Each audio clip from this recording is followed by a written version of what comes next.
حکومت پاکستان ته په تېښته امنیتي چارواکي نیولي.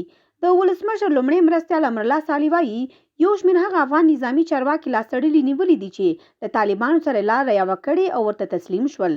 دی وایي دغو نظامي کسانو طالبانو سره ګوتې پټې کړې وې، له جګړې پرتې سیمې ورته خوشې کړې وې او طالبانو بیا د راهدارۍ لاسلیک شوي خطونه په لاس ورکړل چې پاکستان ته ولاړ او پاکستانیان به هلته ورته څه ونه وایي. دغه کسان تر ډیورنډ کرښې تر راوختو مخکې نیول شوي او کوم ناڅرګند ځای ته وړل شوي دي. امرالله صالح وایي د برخلیک په اړه به په راتلونکي ورځو کې ملت ته حال ووایي. تر اوسه معلومه نه ده چې دغه کسان څوک دي او په کومه سیمه کې له طالبانو سره ګوتې پټې کړې وې.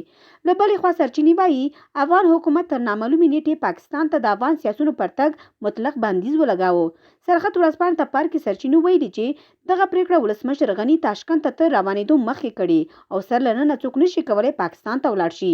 دا په داسې حال کې ده چې څه موده وړاندې د جګړو له امله لسګونه افغان عسکر هم پاکستان ته اوښتي وو چې پاکستاني چارواکو بیا طالبان ته وسپارل.